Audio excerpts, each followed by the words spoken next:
주식도 있어요. 주식은 아주 조금이시군요. 저는 족족 지금까지 버는 족족 엄마한테 드렸는데 저 주식 안 하고 코인 안 하고 네. 할 줄 몰라서 안. 세상에 정말 믿으면 안 되실 게 너만 알고 있는 거야. 주식은 사실 그거 안 하시고 계세요? 네. 네.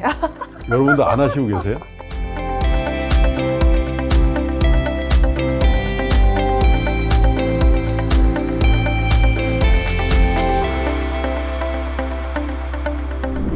자, 오늘은 프리랜서들을 위한 효과적인 자산관리 방법에 대해서 알아볼 텐데요. 여기 계신 분들은 어떤 일을 하시는 분들인지 말씀해 주시겠어요? 안녕하세요. 저는 강사 프리랜서로 일하고 있는 김아람입니다. 네. 네, 저는 뷰티 가게를 조그맣게 운영하고 있는 이유진입니다. 네. 안녕하세요. 저는 제트윤이고요. 저는 헤어 디자이너 30년 지금 경력이 있고요. 그다음에 제가 조그만 바이오 이제는 창업 회사를 또 갖고 있습니다. 사실 저는 이제 프리랜서 생활을 저도 한 5년? 2012년도에 금융회사에서 리타이어를 해서 이 회사를 창업할 때까지 5년 텀이 있었는데 그 방송가에는 프리랜서를 하는 분들이 굉장히 많잖아요. 방송국에 가면은 프리랜서 중에 가장 흔히 볼 수 있는 직업군이 뭐냐면 방송 구성 작가 분들이 거의 100% 프리랜서잖아요. 근데 이제 그 방송국의 가장 정규직으로서 되고 싶은 선망의 대상이 PD입니다. PD. 그러니까 PD와 프리랜서 작가의 관계는 굉장히 차별화된, PD는 매우 안정적이고 작가인 프리랜서 작가는 매우 불안정한 직업으로 이렇게 생각을 하시더라고요. 근데 현장에 가서 내가 느낀 거는 반대구나. 프리랜서 분들이 훨씬 더 안정적일 수 있고 방송국의 PD라는 분들은 매우 안정적인 것 같지만 역설적으로 매우 불안정하다. 왜냐하면 개편하면 어디로 날아갈지 알 수가 없어요. 실제로. 특히 제가 2016년, 17년도에 MBC 라디오 진행을 했거든요. 네, 김동완의 세계는 우리라는 시사 프로그램 진행을 했는데 그 2년 동안 제 프로그램 바뀐 PD가 서너 명 이상 돼요. 근데 그게 본인의 의지하고는 전혀 관계없이 정기적으로 바꾸고 무슨 사건 때문에 바꾸고 그러는데 프리랜서 작가들은 한 번도 바뀐 적이 없는 거죠. 그래서 실질적으로 누가 더 안정적인 거냐, 인정받는 프리랜서가 훨씬 더 스테이블한 건데 사회적인 통념으로는 사실 무조건 정규직인 PD를 해야지 작가는 불안정하고 어떻게 보면 약간 미흡한 이렇게 생각하는데 좀 그런 것 같지가 않더라고요. 모든 직장인들의 그 희망사항은 시장에서 인정받는 프리랜서가 되는 거죠. 근데 사실은 그게 뭐 이렇게 대단할 걸까 그런 생각을 합니다. 그래서 사실은 진정한 의미에서 프리랜서가 프로페셔널이고 프로페셔널이 사실은 훨씬 더 안정감을 가지는 직군이라고 그렇게 생각을 하죠. 공감하세요? 전 잘 모르겠어요. 네? 그냥 어느 정도는 공감하고 어느 정도는 네. 공감이 안 되는 게 저는 강의를 하고 있는데 지금 유학 미술에서 애들을 가르치고 있어요. 그래서 성수기가 있고 비수기가 있어서 이제 성수기 때는 당연히 네. 이렇게 금액적인 부분에서 조금 풍족하게 지내다가 비수기 때는 조금 성수기에 있는 돈을 끌어다 쓰고 그런 식으로 많이 해가지고 약간 불안정하다고는 느끼고 있거든요. 네. 그래서 그런 부분이 좀 직장인들과 많이 다르지 않나. 사업가도 마찬가지죠. 호황이 있고 불황이 있고, 네. 그죠? 지출이 많을 때가 있고 수입이 많을 때가 있는데 그걸 규모 있게 법인화하면 사업가고 개인이 법인을 내지 않고 하면 프리랜서란 말이죠. 그래서 프리랜서라는 거를 정규직으로 가기 위한 또 뭐 사업가가 가기 위한 중간 단계로 생각하는 거는 좀 잘못된 것 같아요. 제 생각에는 규모 있게 프리랜싱을 할 수 있고 그 규모 있는 프리랜싱이 주는 매우 유리한 장점들이 있거든요. 다만 수입이 불규칙할 때 우리가 어떤 걸 고려해야 될까? 고려점에 대해서는 좀 생각해 볼 필요가 좀 있어 보여요. 자산 관리 이전에 프리랜서로서의 뭐랄까요? 프리랜서의 그 대가를 올리는 일을 먼저 하시는 게 좋을 것 같아요. 몸값을 올리라는 네, 소리이신가요? 그렇죠. 프리랜서도 작은 사업체를 운영하는 1인 사업 기업가라면 사실 이거를 도외시하고 주식에 혹은 코인에 몰입한다라는 건 그건 좀 안 맞는 거예요. 그렇다고 해서 그러면 프리랜서는 영원히 그럼 자산 관리하면 안 되냐? 그렇지 않죠. 그 프리랜서의 결과물로 나온 두 가지. 지금 현재 자산, 그리고 현재 캐시플로우. 그 캐시플로우라는 게 밸류잖아요. 나에게 이 프리랜싱의 대가로 시간당 얼마를 주는가. 이게 이제 캐시플로우고, 그 다음에 축적된 자산. 이게 자산 가치거든요. 시간당 나에게 얼마의 밸류를 쳐주는가. 그리고 내가 프리랜싱을 하지 않고 그냥 일종의 백수 생활을 하더라도 얼만큼 버틸 수 있는 자산이 있는가, 이제 그런 거잖아요. 그래서 제가 생각할 때는 뭐 업종에 따라서 여러 가지 차별성이 있겠습니다만은 직장인 곱하기 시간당 기준으로 일반적인 그 또래 직장인 곱하기 시간당 밸류로 적어도 3배에서 5배 정도의 밸류가 돼야 됩니다. 그건 아마 공감하실 거예요.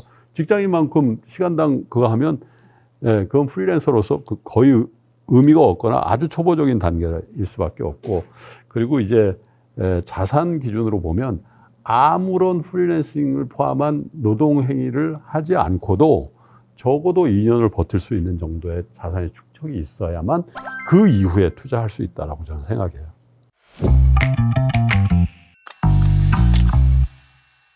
여기 뭐가 있으시네요. 그래서 뭘 여쭤보고 싶으냐면 지금 현재 세 분이 갖고 계시는 자산이 있을 거 아니에요. 네. 자산의 구성, 예를 들면 캐시, 현금성 자산, 주식, 부동산 혹은 코인, 이렇게 좀 구분해서 한번 그 금액을 쓰실 필요는 없고 네. 비율, 비율을 좀 한번 볼까요?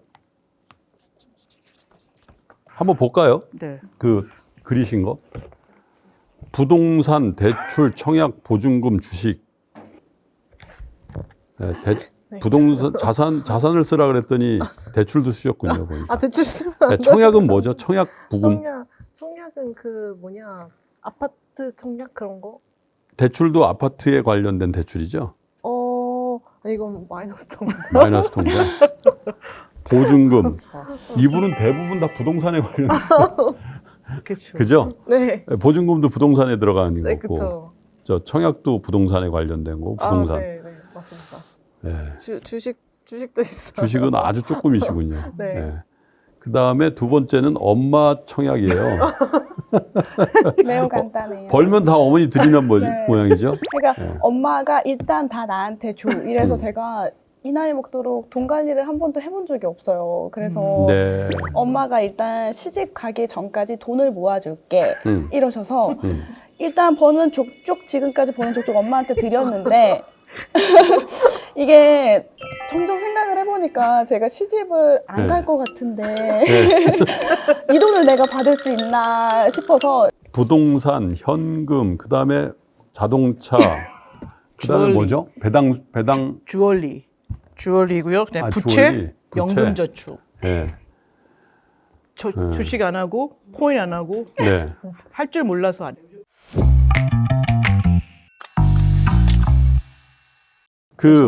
왜 이 그 자산 배분이 중요한지에 대해서 제가 네. 좀 설명을 좀 드리고 그 관전평을 하나씩 좀 네. 말씀을 드리면 통상은 이렇게 생각하시거든요. 주식의 경우에도 타이밍이라고 얘기를 많이 하세요. 그래서 통상 가장 많이 받는 질문이 뭐 사야 돼요? 하고 언제 들어가요? 그렇잖아요. 하나는 종목을 얘기하고 두 번째는 마켓 타이밍을 얘기하는 거잖아요. 근데 제가 이제 대학원 때 전공이 자산 배분이에요. 지금 여러분들이 한 자산 배분. 그래서 학문적으로도 그렇고 제가 30년 이상 투자를 해보니까 비교적 자산을 크게 불리려면은 그 타이밍은 크게 의미가 없더라. 그리고 잘 맞지도 않아요, 사실은. 근데 두 번째가 뭐라고 생각하냐면 종목이라고 생각하거든요. 어떤 종목들을 사는지 이거 중요하죠. 그걸 포트폴리오 한다 그러잖아요. 자산을 많이 불린 분들의 특징은 뭐냐면 배분을 매우 신경 쓴다는 거죠. 그 배분이 뭐냐면 주식이 올라가는 국면에서 주식을 조금 더 많이 사고 있고 부동산이 좋을 때 부동산을 많이 갖고 있고 그리고 굉장히 위험할 때 캐시를 많이 갖고 있는 분들 부동산, 주식, 현금에 굉장히 합리적인 배분을 하셔야만 이게 안정적으로 쭉 올라갈 수 있는데 너무 몰빵이세요. 그리고 아까 엄마라고 쓰셨잖아요. 원래대로 하자면 경제적으로 수입적인 측면에서 독립하셨으면 그 자산의 관리도 독립적으로 하시기를 권해요. 이게 처음에 제가 드렸던 게 제가 돈을 못 모으니까 너가 돈을 나에게 주면 시집 갈 때 20%를 얹어서 주겠다 이렇게 말씀을 하신 거였거든요. 근데 저희가 얼마를 모았는지를 정확하게 모르겠어요. 엄마 얼마 모았어? 이렇게 여쭤보면은 적고 있어. 그냥 이렇게만 말씀하세요. 그러니까 그 가족이니까 믿어야죠. 주식을 아예 안 하는 케이스잖아요. 네. 그죠? 근데 이렇게 생각해 보시면 좋을 것 같아요. 정말 주식이 안 맞는다고 생각하시는 분들이 계세요. 실제로. 근데 그런 분들의 특징이 뭐냐면 성격이 매우 급한 분들, 그리고 사람을 잘 믿지 못하는 분들이거나 조급한 분들, 그죠? 그리고 심혈관계가 좀 안 좋으셔서 어떤 당황스러운 일을 당하시면 숨이 굉장히 부정기적으로 뛰시거나 아니면 뒷골이 아프시거나 등줄기에 땀이 흐르시는 증상이 있는 분들은 안 하시기를 권합니다. 그렇잖아요. 우리가 주식 투자라는 것도 다 행복하기 위해서 하는 거지 꼭 돈을 주식 투자를 해서 벌어야 되나요? 그렇잖아요. 만약에 그런데 다만 우리 가문에 누가 주식으로 패가망신했다라는 그 트라우마 때문에 그 좋은 찬스를 아예 원천적으로 봉쇄한다? 이건 아닌 것 같아요. 그거는 흡사. 우리 가문에는 사업에서 성공한 사람이 한 명도 없어. 그래서 난 사업하면 안 돼. 똑같은 거예요. 우리 아버지가 그러세요. 네. 그래서 사업하면 안 된다. 그래서 이러잖아요. 그 부모님 세대에서는 두 가지를 하지 말라 그래. 특별히 아들들에게 뭐라 그러죠? 야, 너 동업하지 마. 동시에 너 주식하지 마. 이렇게 얘기하잖아요. 근데 여기에 아이러니가 있어요. 주식은 사실 동업이거든요. 주식이 동업이에요. 네, 맞아요. 주식을 산다는 건 자본금을 대는 행위거든요.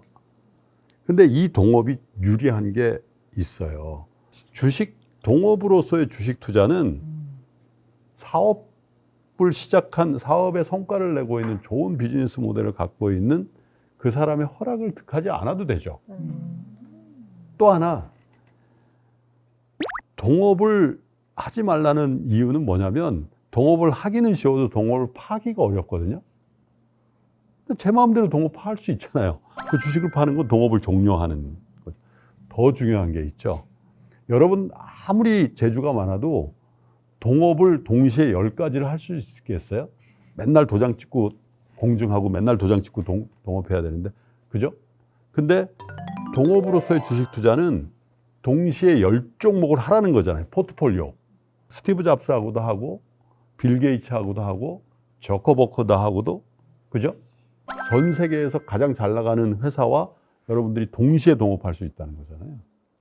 그런데 어떤 분은 그렇게 얘기해 줬더니 그래? 알았어. 나 동업을 그러면 하루에 10건 정도 한번 해볼까?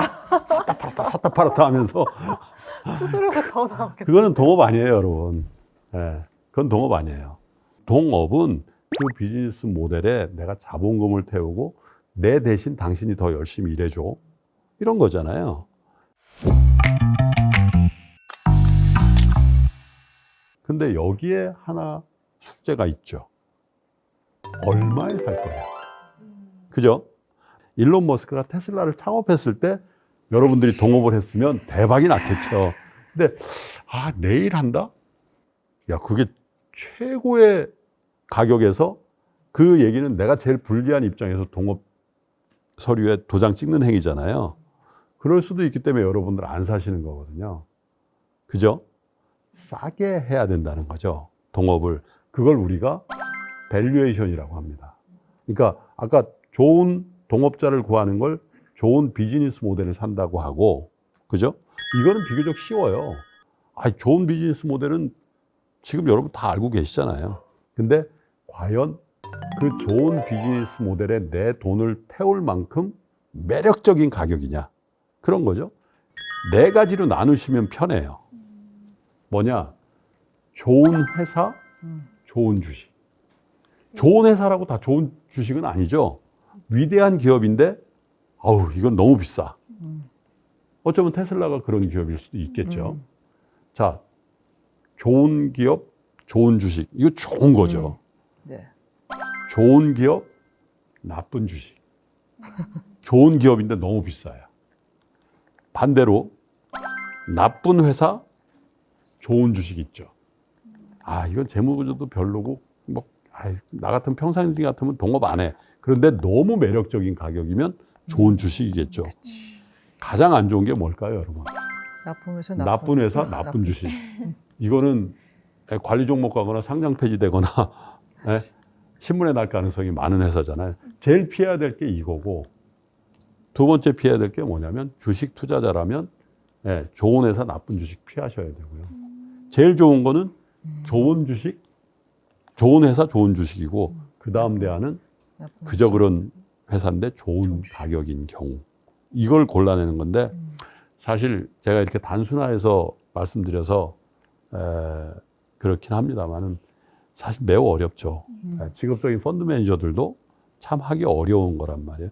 다만 만약에 주식 투자를 여러분들이 여유 자금이 있으셔서 하신다면 요 4개 기업 중에 내가 고른 주식은 어디에 들어가 있는지 정도는 개념 정의를 하고 하시라는 거죠. 근데 대부분의 경우는 그렇게 안 하시고 그냥 누가 소스를 줘서 그렇죠.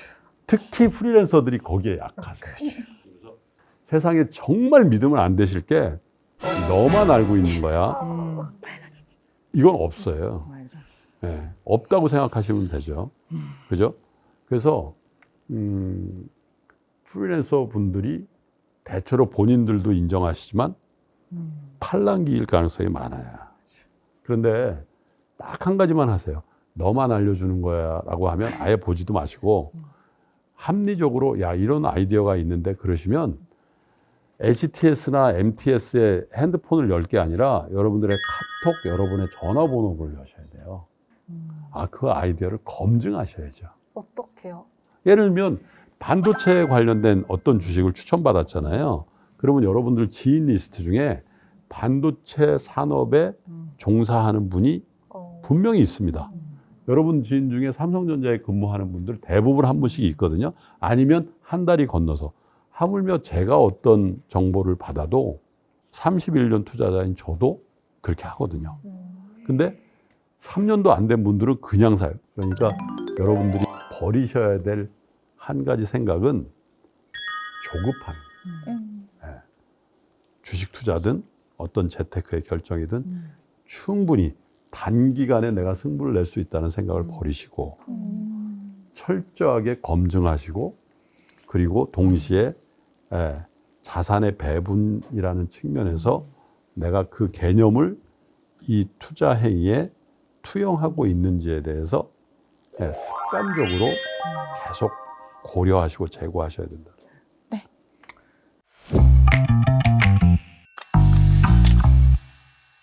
그러면 저희는 프리랜서이기 때문에 자산 관리에 대한 거를 밸런싱을 맞춰가지고 항상 그 밸런스를 맞춰서 해야 된다는 말씀. 그렇죠. 더 민감하게 하셔야 될 것 같고요. 네. 그리고 이제 가장 중요한 게 아까 캐시플로우를 높이는 일 그리고 자산의 절대치를 높이는 일인데 그게 쉽지 않은. 왜냐하면 어떤 달은 뭐 몇 천만 원 벌었는데 어떤 날은 수입이 전혀 없고 지출만 있는데 있잖아요. 그래서 제가 말씀드리는 거는 통장을 2개 가지시라는 거예요. 하나는 캐시가 들어오는 통장이 있고 그 캐시가 들어오는 통장이 저수지잖아요. 그럼 여기서 본인이 본인에게 월급을 주셔야 돼요. 자, 통장에 2천만 원이 있어요. 근데 내가 생각하는 내가 최소한으로 월급쟁이를 하면 벌어들일 수 있는 수입을 정하시라는 500만 원이라 이거죠. 그러면 이 2천만 원의 저수지에서 매달 내 급여 통장으로 500만 원씩 옮기셔야 돼요. 네. 그 습관을 들이셔야 돼요. 안 그러고 그냥 여기 이 저수지에서 적당히 썼다가 또 저수지 말랐다고 또 마이너스 대출 받고 이렇게 되면 엄청 좋은 꿀팁이네요. 아 그거 안 하시고 계세요? 네. 네. 여러분도 안 하시고 계세요? 통장 2개 만드셔야 돼요. 통장은 네. 많은데 처음엔 그렇게 했다가 네. 뭔가 이렇게 시간이 지나면서 통장끼리 막 섞이고 급하면 또 뺏쓰고 이러다 보니까 결국에는 네, 막 섞이더라고요. 네. 뭐 사실 이게 프리랜서라는 측면에서의 자산 관리에 대해서 주식 투자의 요령과 주식 투자의 의미 이런 것들을 섞어서 세 분께 말씀드리면서 공유했는데 도움이 좀 되셨는지 모르겠네요. 네, 저는 도움이 많이 됐습니다. 바로 내일 가서 실천을 먼저 이거를 조금 처리를 한 다음에 실천을 너무 먼저 해요. 몰빵해요. 아, 네. 어머니하고 관계는 잘 하시고요. 네, 오늘 새롭게 다시 태어나 보려고요. 주식 투자는 폭망이라는 유전자가 아니 없다는 주식 거. 관심은 있는데 공부 좀 이제 시작해야 될 것 같아요. 좀. 그러세요? 네. 아, 어떻게 그 좋은 사는지. 좋은 네. 아이시네. 네. 지식이 쌓이면 지혜가 되거든요. 네. 오. 지혜가 그 말씀하신 그 필요 없는 걱정, 트라우마를 그렇죠. 없앨 수 있습니다. 도전. 감사합니다. 2부에서 여러분 다시 뵙겠습니다. 와, 감사합니다. 감사합니다.